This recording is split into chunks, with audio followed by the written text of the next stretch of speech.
Sam's, let's go.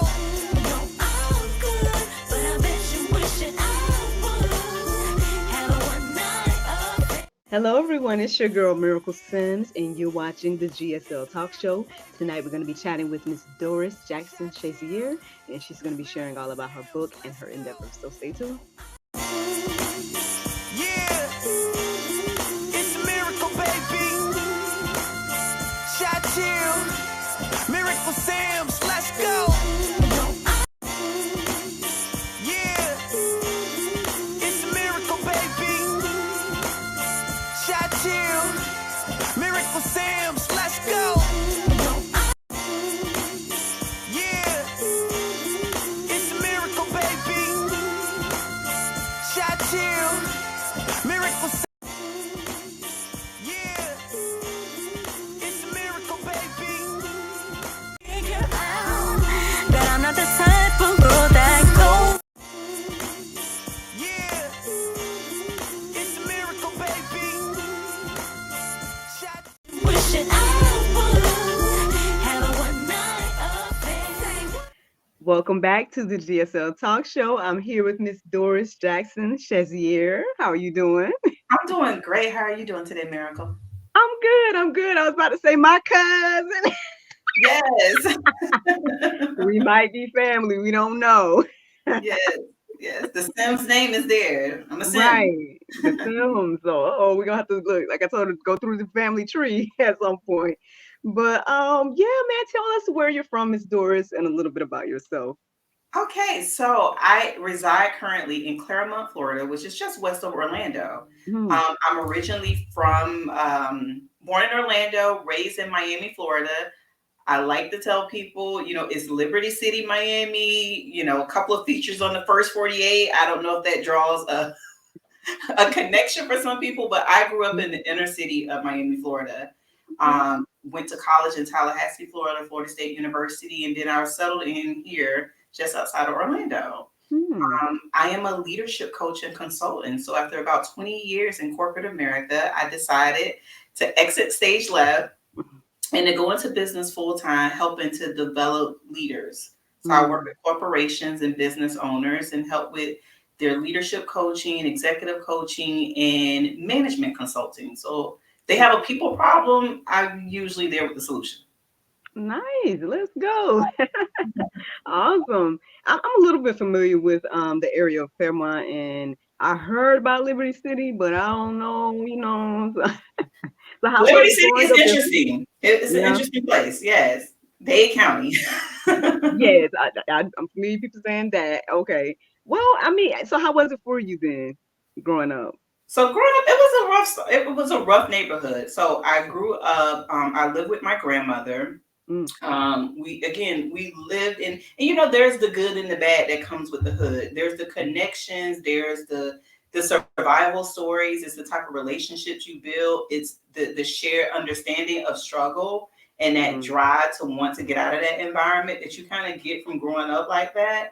But mm-hmm, you understand what lack is. You understand what it's like to not have. So mm, it definitely humbles you and puts you in a spirit of just gratitude when mm, you're able to do something different with your life, or when you're able to go back and contribute, mm, to people who came from your neighborhood. mm-hmm, mm-hmm. So then, what led you into corporate America? So fresh out of, well, during college, I, worked for a couple of companies and I helped with leading other people. And so my first job out of college, I was actually a manager for Toys R Us, Babies R Us. Hmm, And I managed the Babies R Us department and just did different things. And so I've had most of my career in leading people. And then I just went through the ranks. And so as I got really good at one level, I became interested in, okay, well, what's the next level like? Or how can I increase kind of my spirit influence? And so it began this process of kind of moving up and moving up. And so my last position before I left was a senior director of field leadership development. So I created leadership programs for regional vice presidents and director level positions and managers and hourly employees. And mm, so I really got a neck and an understanding for how people learn and then how to hold them accountable and manage them to get good results. mm, mm. Okay, Okay. So is it so when you went to college, what did you study? I studied sociology. I Okay. actually wanted to become an attorney. But Oh. again, it still equipped me for dealing with people because sociology is really the study of people in group settings. So Mm-hmm. it really equipped me with, again, understanding how we all connect and then how do we get all of us to create shared vision for a group of Mm-hmm. people. So it was really helpful. It's good. I just find it very interesting. It's like sometimes we think that we're going for one thing or another, Uh, and then God just has us on this path, and we're just going, acquiring different skills along the way that ultimately gets you to the next level and the next level. And then even probably you being where you are now, you who knows, it might be on a whole nother different level at some point as well, where but what you're gathering here and what you're doing here would still go along with that, yeah, So he's I mean, strategic in that way. Yeah, he mm, really is. He's so strategic in that way. I get exactly what you're saying. And who I am today, like it's so interesting looking back and seeing how he delicately put together all the pieces for mm, me to be here. Even the times where I thought I was wronged, or I thought that shouldn't have happened, or that wasn't fair, that wasn't mm, that. It was just all a part of the plan that either motivated me mm, or created an awareness in me to move on to the next thing. I think had mm, not certain things happened in my career, like he waited to the right time for me to have all the information, experience that I needed to then say, it's time to pivot. You're mm, not designed to just lead for one company. Your mm, skill set is crosses industries. Your mm, skill set doesn't have to be limited by the one person that employs you. You have enough talent to go and transcend industries. So now mm, I've helped a construction company, a private school, a church, a Department of Children and Families, mm. government entities, private entities. But I'm teaching the same type of leadership skill set among different industries. Nice. God do this to me all the time, man. He put you people in my path, like at the exact time, and then I told you earlier we were pre-recording, so I know this is gonna probably touch somebody at their exact time. Then when it comes out, the Lord's will. But I've been kind of struggling because I feel like people keep trying to put me in a box, and I feel like, Lord, okay, I've been fighting all this time to not be in a box, but now it's like I got to be put in the box, and now I don't even know what to say because I don't, I guess, resonate with the box. I don't know what to even, and so it's been very difficult, and whatnot. But I guess it just did something for me to hear you talk about, again, having your skill set or whatever, and it does resonate in Your gifts different. like make room for you. Like Mhm, it's true. I don't know if I've always believed that. I'll be honest with mm, you. I've been a person that's been very successful at playing in the box. mm, I understand code switching. I understand how to assimilate. I understand how to play by the rules of a company. I understand how to execute an organization's plan. But I have been a person that found a lot of success playing by the rules that were given to me. And mm, then God made these deposits in me and built this courage in me to say, hey, you know how to do it that way. Now put my little razzle dazzle on it and do it my way or do it mm, God's way. Like mhm, sometimes he puts you in the position so that you can learn and understand from the inside so that when you come to the outside, you know how to speak to the inside. So I can speak their mm, language. So in my mm, position now, I'm not entirely a part of the corporate America structure, but I'm mhm, able to service them because mhm. I understand the pinch points, I understand the desires that they want. And now I can accommodate them from the outside. Right, right, man. So, I mean, I know you kind of touched a little bit on being able to look back and see, what God has done and like how He's done it and stuff like that. And I know I take time to try to do that as well. I'm like, wow. When you're going through it though, you're like, what's going Yeah. on? Yeah. I don't understand. Whatever we're saying at that time. But then when you're able to look back over the years, you're like, I get it now. Like this makes all the sense. Thank you for doing that, whatever the case may be. And so what was that thing that helped you to go ahead and step out on faith to say, you know what, I see this as a transition moment for me to step out on faith and do my business, whatever the case may be, rather than just stay in the safety net of the corporate job or whatever the case may be like. I would love for you to share that part with us. So I would tell you, it was a slow transition for me. And hindsight's 2020, right? So looking back, I can tell where my thought process began to shift. So even though my thought process was changing, I didn't make the actual leap for maybe a year and a half, almost 2 years later. So I was a person that had a really bad time with COVID. I was hospitalized for 7 days on oxygen treatment for 3 months to rebuild myself back to 100%. And even after then, I struggled with some cognitive issues as far as memory loss, my ability to facilitate or train. Like I just couldn't recall information the same way after going through the oxygen deprivation. But it was something about being a busybody, working in corporate America, traveling a lot, and I'm a mother of 4, that I was always busy. But when I got sat down with COVID, the silence, right? The silence, being in touch with my thoughts, they're really getting a chance to think, the near-death experience and thinking, am I really living my purpose? Like, are my actions aligned with my purpose? Yeah, I know I'm supposed to be helping people. Am I doing it to the degree I'm supposed to? Yeah, I had started a book and hadn't completed it. I started 10 books at that time and never completed one, just the ideas and jot it down, and then I'll get busy and never pick it back up. So the thought process started then, right? In that quietness. And then over the next 2 years, I got another promotion, just all these different things that, what happened, but I still had this little thing inside of me that says, but is this aligned with your purpose? Is this what you're supposed to be doing? Even if it sounds good, yeah, you're making 6 figures, yeah, you're able to do just about anything you want, but does it feel like it's your purpose? And so the opportunity presented itself after being in my last role, really starting to get uncomfortable with some of the things that I was experiencing and seeing in that environment. And so they offered me to go back to a different position. And it was still good money. It was a position that I could have literally easily been successful at. I had done the position before. It would have been no sweat off my back to just fall in line and continue doing it. And so they were like, you can do that, or you can take a severance because we're going to realign this position that we have. And so the easy thing would have been like, okay, I'll just go back and do my other job, company car, get to travel the whole night. And I said, tell me more about the package. Like, I'll take the package. And for me, it was like jumping off of that safety net. I could have continued on the path that I had. I had been with the company for 14 years. But I decided that, you know what? A job will always be there. I want to take the opportunity to align better with my purpose. And if I fall on my face, oh, well, I'm willing to fall on my face, but I'm going to go and do it. And so I left.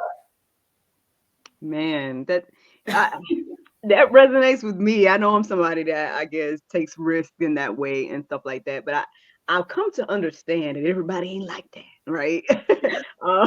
And sometimes God be putting these people on my path, and I feel like I'm supposed to help them, but at the same time, I'm like, I can't do nothing about the part of you that don't see the point of stepping out on faith, or however you want to look at it, or taking a risk, or whatever the case may be. And so, obviously, there's something within you that went ahead and took that step and stuff, but I don't know. I feel like you have to package it somehow for people.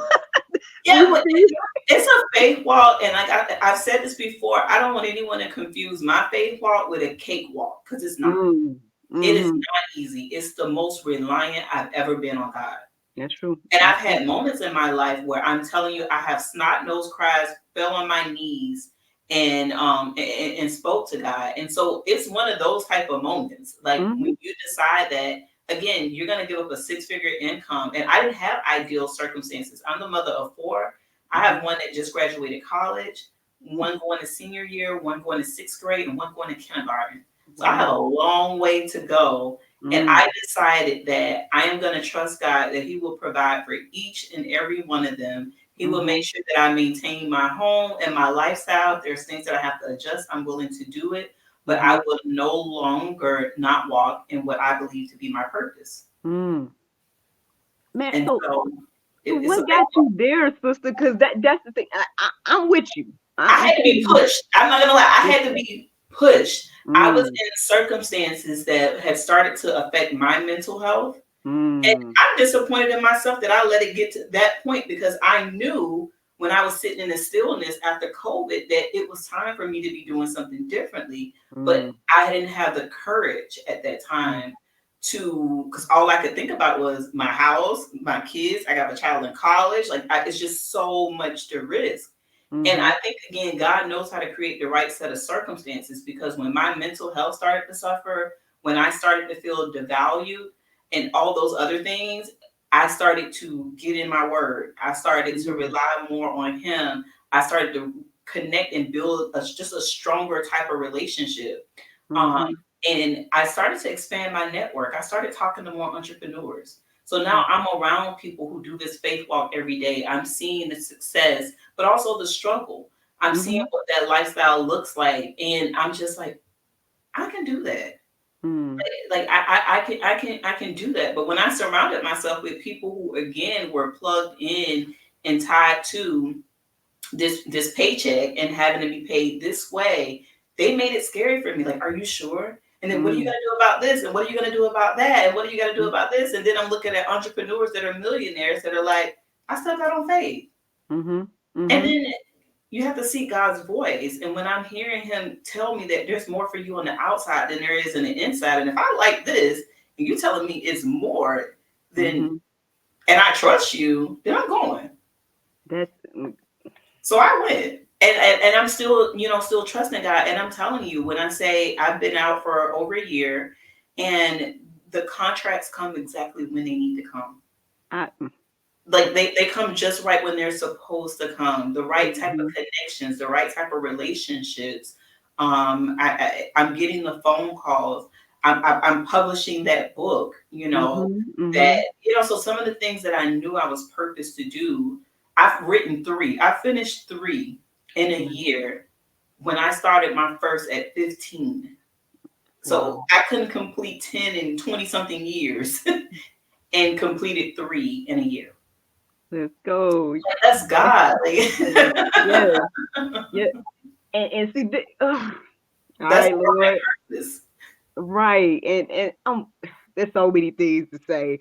But I think that's what makes it difficult for me in my situation, right? Because I've seen, like, I've been stepping out on faith, right? I've been doing all the things. I would say, I tell myself something on there all the time. So sorry, GSL people. I know y'all like, oh, here she go. I ain't gonna tell the whole thing. I'm just gonna say since 2019 that's when I really started to pay attention to like what God was doing and how he wanted me to do things, and how he was taking care of me and stuff like that. And it's like I've been kind of documenting it in a way by, in 2019, I just was kind of giving people updates from different faith moves that I felt like God was having me do. But then since 2020 is when I started this. And so I'm doing daily inspiration. So I'm pretty much like keeping notes of like what's going on in my life. And then I talk about whatever God has me studying. But that pretty much got me on the path to what people see today. So for example, when they go to my website, they see like, oh, you got these partnerships, you got all this stuff on here. And some people like right now are literally like, that's too much stuff. You need to prune or whatever. And I'm like, okay, if I'm in a pruning season, I'll accept that if that's what you're telling me. But at the same time, I'm like, but it's you that made all those things. You know what I mean? Yeah. Like you, because when 2019, there was only maybe 3 things. Now you the one added all the other things. So how do I know? And so I'm doing my best to use my discernment in that area and to just, make sure, that everything's going in the way that he wants it to go. Because like you said, that stepping out on faith, that, trusting him with every aspect, including the part of like, providing that even when people ask me about my purpose or ask me about things and they're wanting me to answer and we're like, what do you want financially? I ain't even thinking about that at all. You know what I'm saying? I know that people like, they say 6 figure, all that stuff sounds good. Sure. I'm a mom, I have a, or husband, it's like, yeah, we got household and things to take care of, but at the same time, I'm not thinking about that. I'm thinking more so about like walking in my purpose and doing what God wants me to do and stuff like that. And so it gets difficult sometimes because I'm like, so you're going to make more money if you get in this bubble here. And I'm like, well, I'm struggling. like right now. Yeah, but here's the thing. I think that I understand exactly what you're describing, and I think that God gives us strategy, and God wants us to have the desires of our heart. So some of those things are opportunities that are sent by God, and like you said, it takes discernment. It takes discovery. So asking the right questions or qualifying those situations to make sure that they line up with God's vision for you. And if it lines up, then you know it's right. But if it's ridiculed with maybe confusion, or then that's not in agreement with God. So that might not necessarily be the opportunity. And so that's kind of what I do. I pray on it. I've gotten really good about suspending judgment, because sometimes this world tells us that it creates FOMO, like fear of missing out. That if we don't act or do something right then in that moment, we may miss it. And I believe that if it aligns with our purpose, yes, God gives a window of opportunity, but he also understands us in our nature. And so he is going to be patient with us. He will give us the time that we need. He will make the timing just perfect for us. And if you need to move it, he would create such an urgency and fire in you that you wouldn't be able to think about anything different until you get it done. So I think knowing his character and knowing that relationship and then qualifying those opportunities against what his word is what's going to help you to really understand what you should be doing and what you shouldn't be doing. Now, one thing I don't know, it's just landed on me, and I'm just going to say it because it may be purposeful in saying it, is it's important to understand that everything that we're capable of, we are not obligated to do. I mean, God has built us to be, supernatural sometimes in our ability, especially when you're working through him. But sometimes capable doesn't mean obligation. And so sometimes we think because we're capable of doing certain things, then we're not obligated to do it. I know how to design websites. And that's something that I just taught myself and I know how to do. But if I want high quality or certain thing, there's someone that's their gifting. That's what God has purposed them to do. And even though I'm capable, I'm not obligated. There's nothing wrong with me utilizing that service. I have the ability to clean my home, but maybe cleaning my home at this size with this amount of kids takes up 10 hours a week. I'm capable, but I'm not obligated. I can have someone come in and help assist with the cleaning of my home so that I can make more use of my time to write the books that God told me to write. Or to do the other things. So I think sometimes we confuse capability with obligation. So even if you're capable of doing something, doesn't mean you're obligated to do it. So think about it that way too. Are there some things you're putting on your plate just because you're capable? Is there a better way or a better person to maybe take care of that for you? Right. Yeah. Yeah. I guess, look, like-minded. I try to explain those things to my husband all the time. Like, I guess, I don't know if he sees me as Superwoman, because even, for example, when I started this show and stuff, and he's like, you can edit yourself. I'm like, listen, if I'm going to be hosting and finding guests and doing my own makeup and doing all this stuff, I'm going to at least get somebody to edit, because I mean, listen, can I get some help, please? Yeah. The Lord has made a way for me to be able where to you do it, but it's temporary. It's till you get into the position. Like, you may be getting provided the opportunity so that you can add on more resources to make it better quality. So it's just all in the way that you look at it. But it's something that I consistently have to tell myself, because I'm very resourceful. And you give me something on YouTube, I can learn how to do just about anything. Like, I'm a great learner. And then sometimes I have to say, okay, how much is this really costing me? If it's costing me my mental peace, my time with my children, my time with my husband, maybe it's costing me a little bit too much. Maybe paying somebody this amount per week would be better use of my time so that I can be more purpose driven and the job still gets done. And that's the thing too, because that's the beautiful thing. Like, so, girl, so many things to tell. But long story short, again, on my end, so me stepping out on faith and getting someone else to outsourcing for the editing has led up to me being able to kind of outsource for a virtual assistant, things like that, to people in another country, right? They're that are able to help me to where for me it showed me that God is providing for all of us through me, you know what I'm saying, or through this, and so I'm like, I'm with you on the outsourcing. I mean, again, I tell my husband all the time, for example, I'm like, look, we supporting small businesses out here, like, or Exactly. whatever, it's like, yeah, we could do all the things or try to do all the things. And so, like I said, I've been kind of, because I'm like, Lord, okay, I know I said we're gonna do new things this year. So are you trying to tell me do something completely different and new? Or is that why I'm getting it? Yeah, I need to be in a new bubble. Like, you want me to do something completely new, or do you want me to like hold on and to what you've established? Because I'm like, it's been a confusing few days Yeah. basically. Are you But yeah, fasting? Fasting helps. I did not yet Okay. about it, but yeah, maybe I should have did that over weekend. I mean, Um, that's a great step too. I definitely believe in the power of fasting. I mean, it's biblical. We see mhm. where um many people in the Bible, Moses, Jesus, everybody, they went away for a time. They pushed away the plate for a time in order to seek understanding and clarity. And Mhm. so I think it's good practice, and I've seen it work in my life. So I mean, I did. It was last time was like before Easter kind of was. I think it was like right before Easter, and which was a random fast. I'm like, Lord, why? At first, I'm like, I didn't understand why he had fast, and I felt led to go ahead and do it like, during daily inspiration and all that stuff. I've certain numbers or whatever it is that leads me to verses and stuff like that. And one was talking about your meat will be like the fruit and vegetables will be your meat or whatever. I'm like, oh Lord, like you trying to tell me. So I did, right? But when like in the middle of the fast, like here come like basically a friendship just fell off, and I was like, oh, I'm in a pruning season, okay, yeah, and then so sometimes it's like recently I got that information, so and now I'm like, am I still in a pruning season? Now I gotta let go of the endeavors. Like, what are we doing, Lord?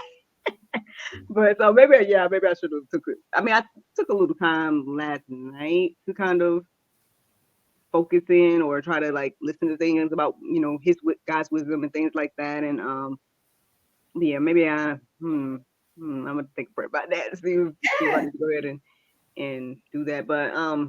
it But definitely won't it's been kind of confusing. I'm like, Lord, okay, you established stuff, and then now it's saying let it go, or whatever the case may be, or the feedback is to let it go, and I'm like, which one am I supposed to do?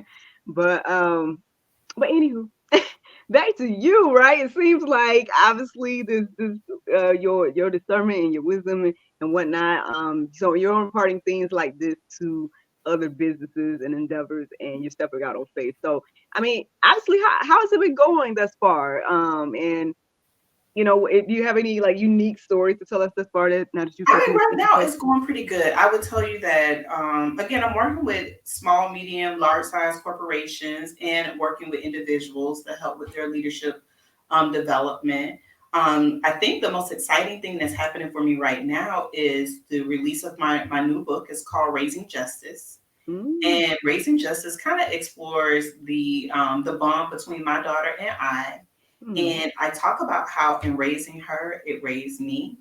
I like to let others know that, when I think back over the past like 20 years, I was a 19-year-old first generation college student, found myself pregnant going into sophomore year of college, mm, and just going through a lot. Going through, again, being first generation, the first person in my family to make it there, and all the excitement and responsibility that comes along with that. And then a year later, finding myself pregnant mhm, and the journey I kind of go through in raising my daughter, who her name is Justice. And now Justice is a 19-year-old college graduate. And so I mhm, talk about our journey or my journey from starting there. I mean, the book starts with me outside of an abortion clinic because I was really contemplating not moving forward. And I think mhm, God sent an angel to me and helped me in making a different decision.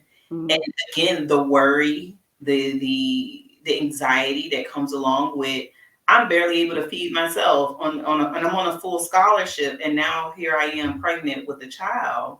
mhm, And then now to see that child walk across the stage as a college graduate at 19 years old, it's an amazing journey. And so mhm, that's the most exciting thing that's happening for me right now. I am doing my leadership coaching business, but really the excitement of finally birthing this book that I started so very long ago and really share with others that journey And then I Mm-hmm. talk about our relationship. Her and I have a very good relationship. I talk about how to be the type of parent maybe you didn't have. Mm-hmm. I was able to parent her in a way that I didn't necessarily experience growing up. So she Mm-hmm. got a little bit of what I got, but she got a lot more of what I wanted to have. Mm-hmm. And so I talk about that relationship and almost like conscious parenting, parenting her a little different than how I was raised. So it's a really interesting read. Oh, I mean, that sounds beautiful. I mean, obviously the book and the testimony and things of that nature. And look, shout out to Justice, man, praying that all is well for her and that she keeps going and growing and everything like that. And your other kids as well, they're on their way, Yeah. and Yes. everything. Tell us how proud you were to see your daughter walking across and getting her You know, it was graduation. surreal. I would tell you that I thought that I finished this book in 2022 when she graduated high school. And so I had wrote maybe 5 years ago, I knew the last chapter would be called Our Graduation. Right? God put it in my spirit. Our graduation is how this thing is going to end. So when she Mm-hmm. graduated high school, I journaled and wrote down the details of how I felt, what the day was like, all those things, thinking, okay, our graduation, this is how it ends. But it never sat right with me, right? Never sat right. But I Mm-hmm. went through, I wrote it, and so I go through the editing process and everything with the book this year. And it was about January, February this year where God started putting that pressing, urgent feeling on me. It was like, this is the year you publish Raising Justice. And Mm-hmm. I'm like, oh God, okay. So I published it this year. And so I'm thinking, okay, let's get it, let's get this ball rolling, let's get it going. I'm gonna publish a book this year, right? Mm-hmm. And the more and more I looked at it, I was like, this last chapter just doesn't feel right. It doesn't feel like the right ending. Again, I wrote it 2 years ago. Mm-hmm. And it wasn't until the week leading up to her graduation when God just flooded me, like he just had me in heavy reflection of the whole journey. Mm-hmm. Things that I hadn't even thought about putting in the book started coming to me. Mm-hmm. And sitting at her graduation or the week leading up to it, then the realization happened was in '04, I was pregnant with her. In May of '04, I would have been about 9 months pregnant. And I give birth June 27th, Mm-hmm. which is when the book releases. And I'm sitting here and literally exactly, exactly 20 years later, she's the same age that I was when I was pregnant. And I'm not seeing her walk to an abortion clinic. She's walking across a college stage. And I'm like, that's the full circle moment. That's our graduation. Not only did she graduate in the natural, I graduated spiritually. Something Mm-hmm. something peeled off of me in that moment. Mm-hmm. It like something released off of me to be able to sit there and see her. She's the same age I was. And when her and I have this discussion, she's like, Mom, I can't imagine like right now at this age having the weight of there's a baby coming in a month, Mm-hmm. And so as I'm Mm-hmm. sitting here, so I'm like, wow, Look like at God. look at God. I Mm. prayed, and you'll learn this in the book. I prayed 4 specific prayers for her while I was pregnant. The day I decided that, okay, I'm going to keep this baby, I asked God for 4 very specific things, and every one has came true. Wow. Every one Mm. of them has came true. And so I can't wait to see what else he does in her life. But I thank God for the prayers he did answer. When I was snot nosed crying, yelling out in my room, asking him like, okay, I'm gonna have this baby, but I don't know how I'm gonna even feed this child. Um, Mm-hmm. and I need these things to be possible. I need these things to happen. And so in her college graduation this past May, so I went in and I rewrote that last chapter. Um, Mm-hmm. that was our graduation.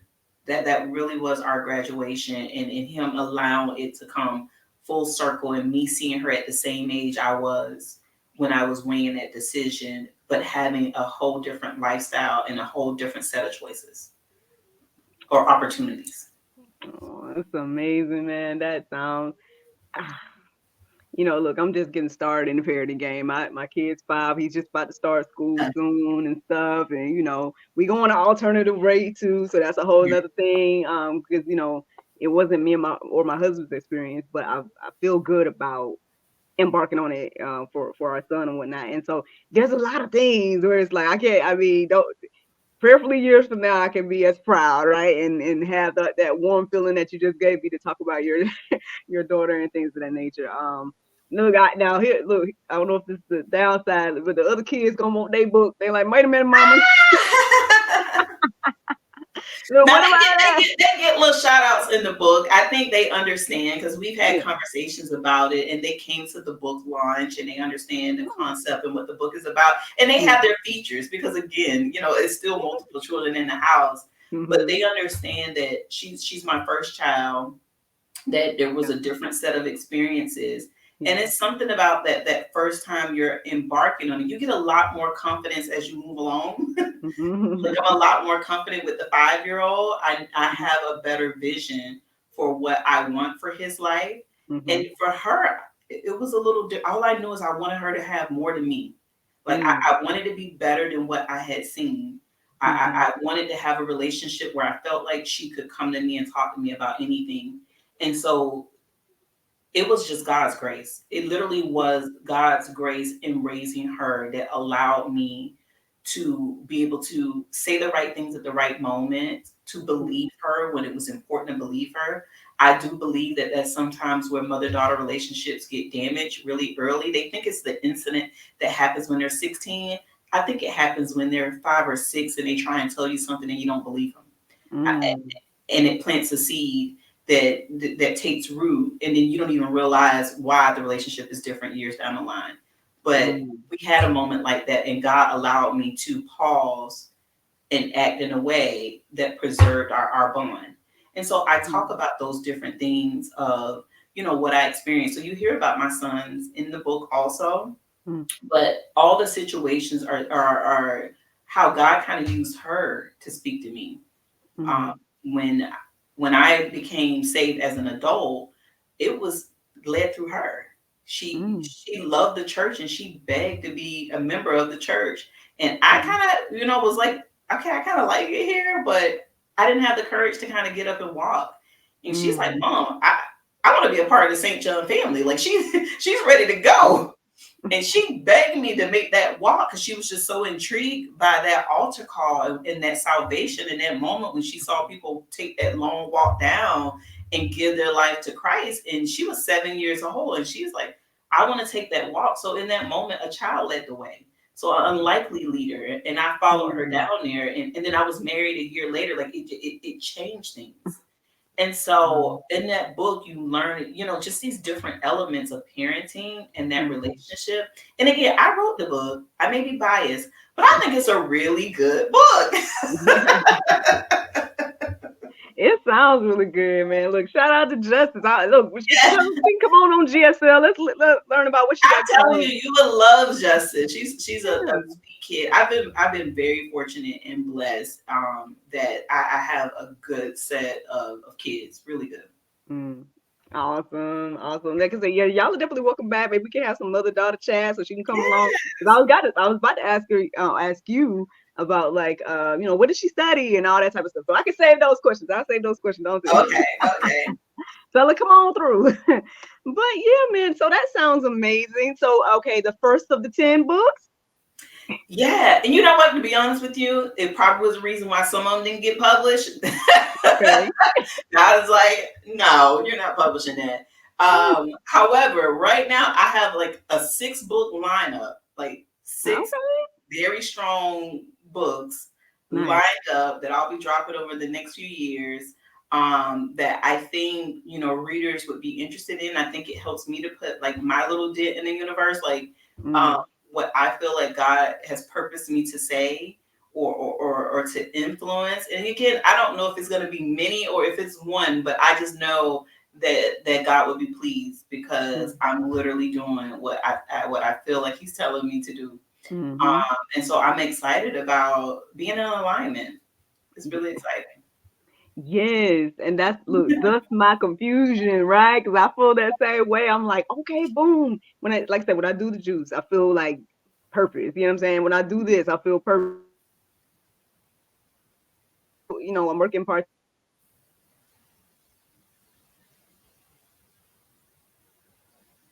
Now you're trying to take things away, or you're trying to, suffer some of this stuff. But I think my red flag would be if I get the feedback, hey, you need to stop doing daily inspiration, I'm like, oh no, you ain't from the Lord. Yeah. You know, if he's always trying to be like, you need to stop doing the talk show. Oh no, you know what? You ain't from the Lord. Never mind.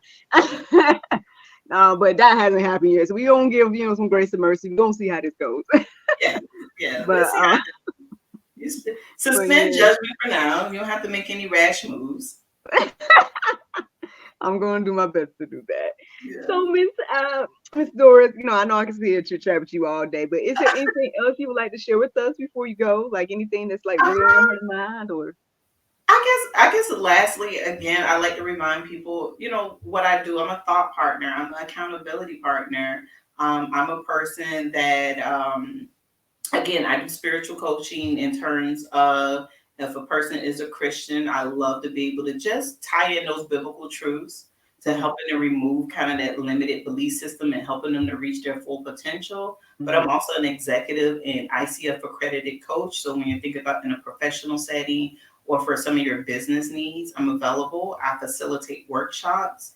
And I would love for people to check out my website. It's my name, DorisJackson-Shazier.com. And you can learn more about the Raising Justice books and all the books to come. awesome, girl. Well, listen, when you make the more books or whatever else you do, you feel free to come on back. You're welcome anytime. All right. I appreciate it. Thank you so much, Miracle. Wishing I would have a one night affair. Thank you so much for watching the GSL Talk Show, and thank you to Miss Doris for joining us tonight. Don't forget to like, subscribe, and share, and check out Miss Doris's book and the rest of her endeavors. Have a good night.